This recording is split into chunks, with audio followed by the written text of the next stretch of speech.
నమస్తే, welcome to express minute. ఏపీకి సంబంధించిన అప్డేట్స్ చూద్దాం.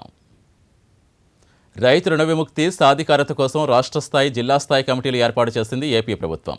రాష్ట్ర స్థాయిలో ఆర్థిక మంత్రిని చైర్మన్గా, వ్యవసాయ శాఖ మంత్రిని వైస్ చైర్మన్గా నియమిస్తూ ప్రభుత్వం ఉత్తర్వులు జారీ చేస్తుంది. కడప జిల్లా పోరుమావిలిలో పేదల గుడిసెలు నాశనం చేసిన వారిపై చర్యలు తీసుకోవాలని డిమాండ్ చేస్తూ సిపిఐ ఆధ్వర్యంలో ధర్నా చేపట్టారు. ఈ ఆందోళనలో బాధితులు పెద్ద సంఖ్యలో పాల్గొన్నారు. కడప నగరంలో మరియాపురం సెయింట్ జోసెఫ్ స్కూల్లో జిల్లా విద్యా వైజ్ఞానిక ప్రదర్శన ప్రారంభించారు మంత్రి గంట. ఈ సందర్భంగా స్పోర్ట్స్ స్కూల్ విద్యార్థులు చేసిన యోగాసనాలు ఆకట్టుకున్నాయి. కర్నూలు జిల్లా నంద్యాలలో ప్రజాపద్దుల కమిటీ చైర్మన్ భూమా నాగిరెడ్డి ఆధ్వర్యంలో డివిజన్ స్థాయి సమీక్షా సమావేశం వాడివేడిగా జరిగింది. ప్రభుత్వ పథకాల అమల్లో జరిగిన అవకతవకలపై భూమా అధికారులపై ఆగ్రహం వ్యక్తం చేశారు.